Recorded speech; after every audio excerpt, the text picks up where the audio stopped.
Bonjour à tous, bienvenue dans mon cours de français。皆さんこんにちは、お元気ですか？現在フランスではですね、コロナウイルスの感染拡大を防ぐためにロックダウンが行われています。このロックダウンっていうのはフランス語でルコンフィヌモンと言うんですけれども、今日はそのルコンフィヌモンにまつわる様々な規則をですね、コメディにした面白い動画があったので、それを使って、フランス語の聞き取り練習をしていただきたいと思います。Vous êtes prêts? Allez, on y va! このコメディのタイトルはコントロール・ドゥ・コンフィンモンと言いまして、ロックダウンの検査、ロックダウンの取り調べというような、のがタイトルです。で今フランスではフランス国内全体で外出禁止令が出てるわけですけれども、それで警察が街でいろいろ取り調べを行っているんですね。違反する者がいないかどうか。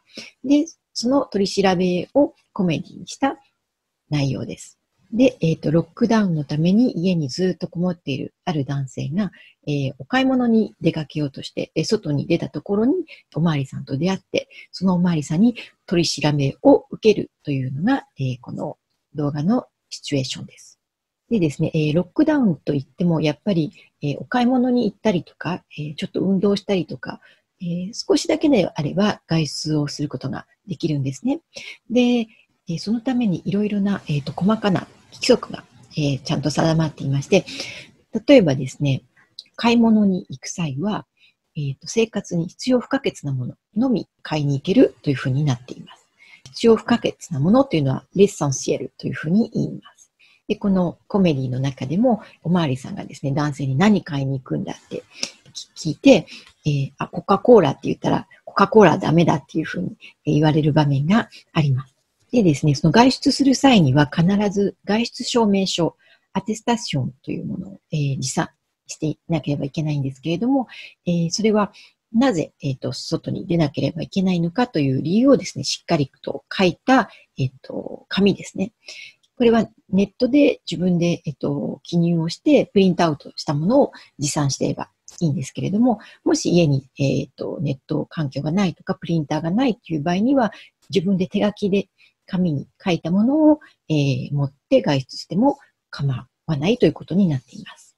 この動画の中で、男性は自分でそのアテスタションを書いて、持っているおまわりさんに見せるという場面があります。で、外に出る際にもですね、必ず、安全距離、les distances de sécurité というものを取らなければなりません。そのディスタンスでセキュリティっていうのは1メートルですね。他人とは必ず1メートルの間隔を取っていなければいけません。だからスーパーに行くときでも、例えばスーパーに入るときは必ず前の人とか後ろの人とか1メートル距離を取って入らなければならないという決まりになっています。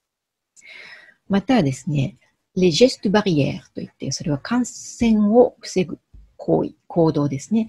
そういうものがちゃんと決められてまして、例えば、手をよく洗うですとか、くしゃみとか咳をしたくなったら、こういうふうに、ここの肘を折り曲げて、ここのところにくしゃみや咳をするっていうふうに、決められていますね。でまたは、鼻を噛むときとかも、よく、フランスでは布のハンカチに鼻を噛んで、それを何回も何回も使う場合とか、あと、ティッシュでも、日本のティッシュペーパーよりも分厚いので、何回もね、同じティッシュを使うっていう場合があるんですね。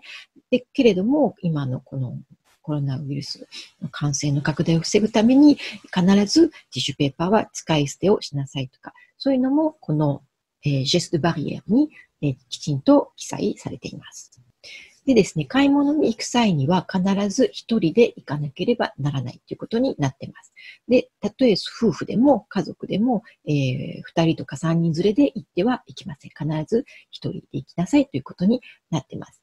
で、このコメディの中でも、男性がですね、弟と一緒に買い物に行こうとしたら、おまわりさんに一人で行けっていうふうに言われる場面があります。はい。あと、ペットの散歩はどうするかというと、ペットの散歩は一人でなら、行ってもいいことになっています。ただし、自宅の近辺で、それもそんな長い時間は散歩をしてはいけなくて、短時間である限りペットを散歩に連れて行くことは可能というふうになっています。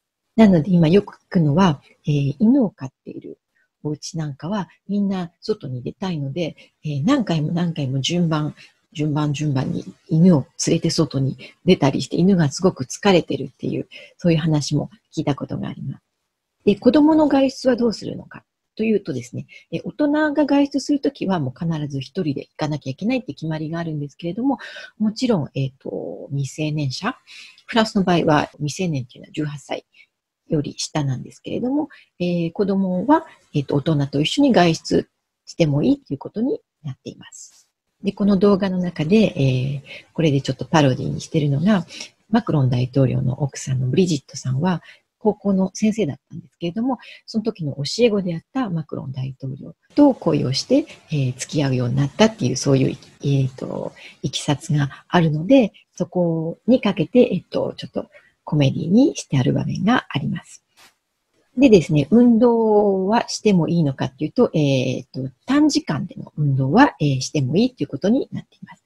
ただし、自宅のすぐ近辺で、しかも短時間で、一人きりで行うことというふうに決まっています。サッカーとか、そういう集団のスポーツは、禁止です。で、ジョギングとか子供を連れたお散歩とかっていうのは、自宅から半径1キロの範囲でなら可能ということになっています。そしてですね、野外での運動は1日、1時間のみというふうに決まっています。で、しかもやっぱり一人きりで行いましょうというふうに決まっています。で、自転車はどうかというと、サイクリングは禁止というふうになっています。で、これらの規則もですね、この動画の中で、コメディとして、扱われているので、ぜひ、注意をして見てみてください。それでは、このコントロール・ド・コンフィヌモンを見てください。下に字幕がついているんですけれども、1回目は字幕を見ないで、なるべく見るようにしてください。Parti. On y va. Bonjour monsieur, je peux savoir ce que vous faites? Bonjour. Vous savez que c'est interdit de sortir là, il y a le confinement. Hein? Oui, je sais, mais je sors pour faire des courses là. D'accord, c'est des courses essentielles? Bah, je sais pas. Vous allez acheter quoi? Qu'est-ce que je vais acheter? Du riz, du coca. Du coca? Pas de coca, non? D'accord, bah pas de coca alors. Vous êtes accompagné? Ah oui, mais c'est mon frère. C'est interdit d'être accompagné? Faut sortir tout seul, monsieur. Vu qu'on est confinés ensemble, voilà, on sort ensemble, quoi. C'est tout seul. Ah bon? Bah dégage alors. Mais j'ai envie de sortir, moi. Mais dégage, tu sortiras dans le jardin. Et voilà. Comment on fait pour les enfants? Parce que les enfants, ils ont 7 ans, faut qu'ils sortent tout seuls, c'est dangereux, hein? Non, c'est bon, les enfants, il y a le droit. Donc il n'y a pas le droit de sortir tout seul, mais avec des mineurs, il y a le droit.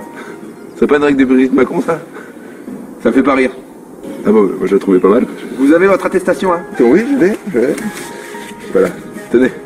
À 1 mètre de distance. Faut garder 1 mètre de distance. Mais je vous la donne comment, s'il faut 1 mètre? Eh ben vous me la jetez. Vous jetez très mal. Je fais ce que je peux. Mais qu'est-ce que c'est que ce torchon là? Parce qu'en fait, j'ai plus de papier chez moi, alors j'ai pris un carton. Non mais attendez, c'est écrit au crayon à papier là? Oui, parce que j'ai pas de stylo. Mais vous savez qu'il n'y a pas le droit d'écrire au crayon à papier sur des documents officiels, hein, c'est pas valable. Bonjour monsieur l'agent, j'en profite que vous êtes là, parce que je surveille mon voisin depuis 2-3 jours, et j'ai vu qu'il sortait un peu plus qu'une fois par jour. Mais n'importe quoi, c'est faux. Alors j'ai des preuves, hein, j'ai des vidéos, il y en a une qui date de ce matin, voilà, il est sorti, et il a pas lieu de sortir plus d'une fois puisqu'il a pas d'animaux de compagnie. J'ai un petit frère, c'est quasiment la même chose. Si vous voulez, j'ai des preuves, je peux vous montrer. Donc j'ai évidemment appelé les services de police, mais le service est saturé, je pense que je suis pas le seul à appeler, donc je profitais de votre présence pour vous en parler et assurer mon devoir de citoyen. Très bien, merci. Vous êtes un connard, mais vous êtes un bon citoyen. Bah l'un n'empêche pas l'autre, évidemment. Et j'en profite pour vous dire qu'au niveau numéro 13 de la rue, il y a des juifs qui habitent là. Quel rapport? Aucun. C'est juste que l'ambiance m'a donné envie d'en parler, quoi. D'accord, c'est ça. Bah, bonne journée. Hein. Surtout n'hésitez pas, hein, si vous avez besoin de moi, n'hésitez pas à m'appeler, je suis juste là. Merci monsieur l'agent. Bon, du coup, moi j'ai le droit de sortir ou pas là? Oui, ça va, ça passe pour cette fois. Tenez. Merci monsieur l'agent. Mais vous faites quoi là, monsieur là? Bah, je prends mon vélo, moi. Mais il n'y a pas le droit au vélo, monsieur. Bah, attends, j'ai pas de voiture. Vous n'avez pas d'imprimante, vous n'avez pas de stylo, vous n'avez pas de papier, vous n'avez pas de voiture, vous avez quoi au juste? Bah, j'ai un vélo. Je suis désolé monsieur, mais les balades à vélo sont interdites. Mais c'est pas pour faire une balade, c'est pour faire des courses. Et qui me dit que vous allez pas en profiter pour vous balader, hein? Je suis pas habillé pour faire une balade, je suis habillé pour faire des courses. Le vélo, c'est interdit, monsieur. J'y vais à pied. Vous allez où? Je vais faire des courses. Où ça? Mais comment ça, où? Au supermarché? Mais où? Lequel? Mais là, à 3 km, là, celui qui est... Bah non. Comment ça, non? Parce qu'il faut rester dans un rayon de 1 km. Le confinement, vous savez ce que c'est ou pas? Je vais pas faire des courses dans un rayon de 1 km. Vous voulez que je fasse des courses où? Je vais pas aller chez le voisin, si je lui prends son PQ, il va faire la gueule. Ah, ça passe pour cette fois, mais dépêchez-vous par contre. J'ai encore le droit de prendre mon temps. Bah justement, non. Mais pourquoi? Bah parce qu'il vous reste qu'une heure. Comment ça, j'ai qu'une heure? On a le droit de sortir qu'une heure par jour. Déjà, je mets 45 minutes pour aller au supermarché à pied. Là. Ah bah oui, d'ailleurs, il vous reste plus que 55 minutes. Sérieux? Si j'étais vous, je commencerais à courir. Si vous êtes parvenu dans moins d'une heure, je vous verbalise, moi. Je le surveille, moi, si vous voulez, monsieur l'agent. Faut qu'il revienne avant 16h37. J'ai regardé.